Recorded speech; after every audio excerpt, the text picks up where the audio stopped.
Hey everyone, strange headline. Strange headline today. You may have seen this news, but here's what it says. Check this out. British activists, here, let me make this bigger for you. This is British activists attempt to set up a statue of terrorist Marwan Barghouti in Parliament Square. Supporters of Marwan Barghouti, imprisoned for his role in deadly Second Intifada attacks, sought to place his likeness among Britain's historic leaders in a symbolic London protest. Activists attempted to erect a statue of convicted Palestinian terrorist Marwan Barghouti in London's Parliament Square on Wednesday, according to a group campaigning for his release from an Israeli prison.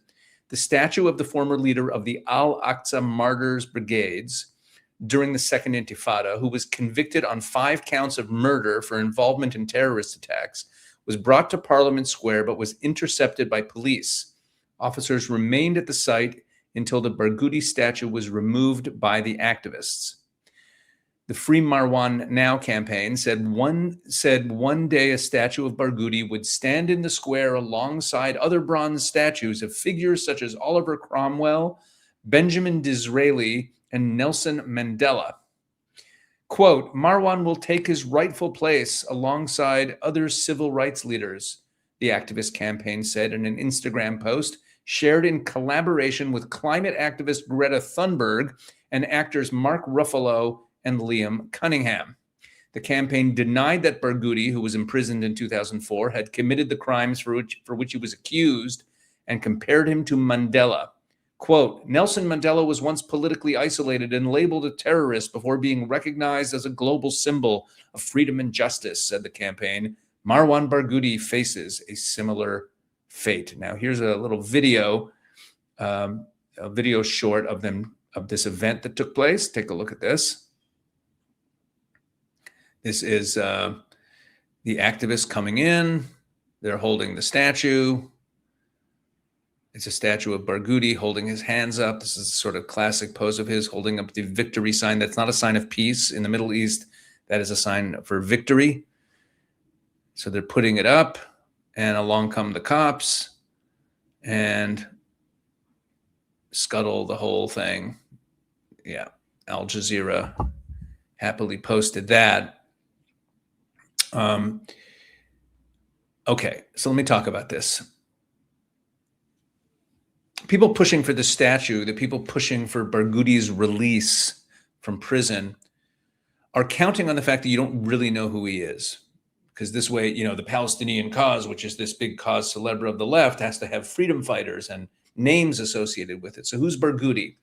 So Marwan Barghouti was born in 1959 in the village of Khobar, which is in what's called the West Bank. It's Judea and Samaria. He rose to prominence as a youth activist during the first Intifada, which started in the late 80s.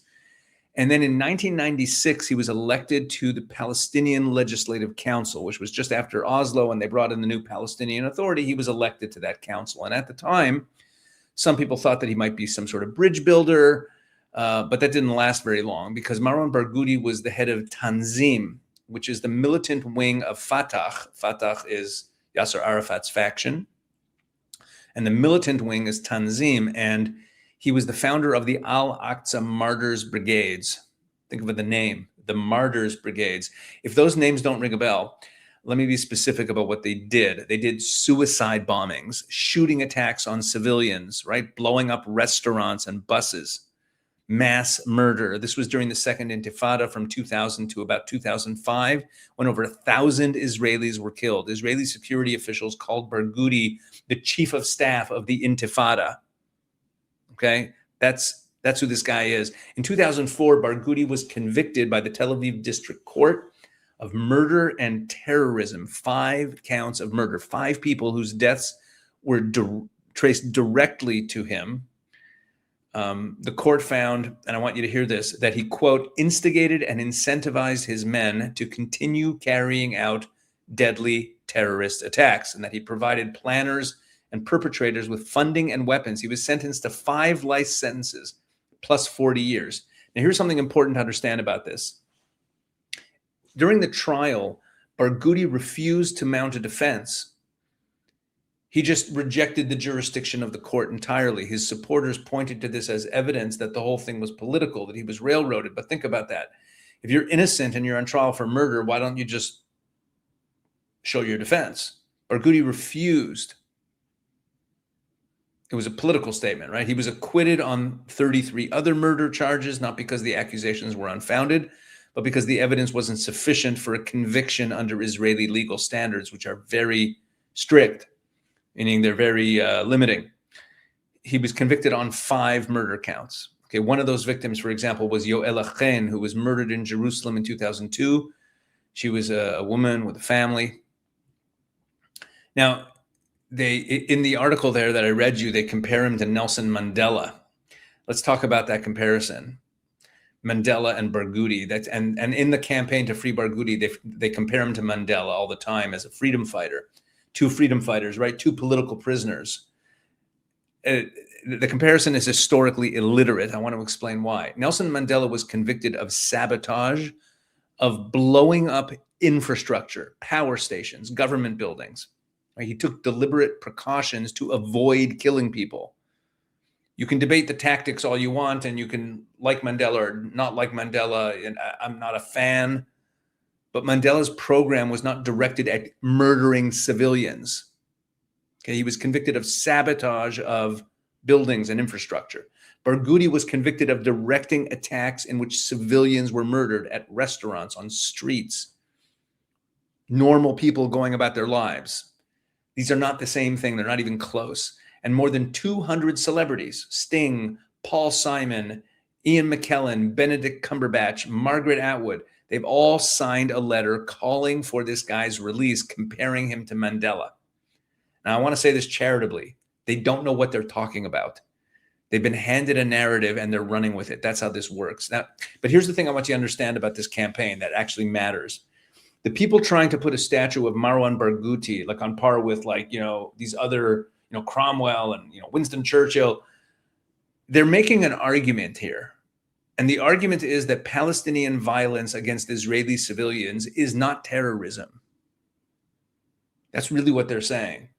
Barghouti never denied the charges against him. Anyone Israel convicts of directing that violence is simply being put in prison for murder. He was found guilty of 5 counts of murder, where the murder was directly traced to that he ordered the murders, that he took part in them. That's why he's in prison. Oh, but now he's a political prisoner, right? So the whole Barghouti case is their way of they want to turn him into a Mandela figure. They want to say that what he's doing is actually legitimate. It's resistance. It's freedom fighting. If Barghouti's Mandela, then the victims of the attacks that he directed, Yoel and the other 4 people, weren't victims, right? They were acceptable losses in the struggle for Palestinian freedom. Right? That's what this campaign is saying. Now, I'm not saying Marwan Barghouti can never, ever be released. I'd be happy if he was never released, but whatever. I mean, he's got his sentence. He's going to serve his sentence. If he's alive at the end of it, he'll be released. Or he might come out in some prisoner exchange.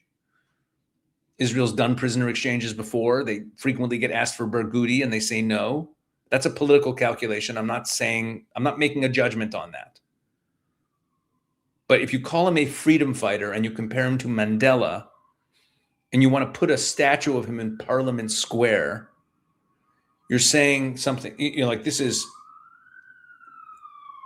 symbols have meaning in British culture, right?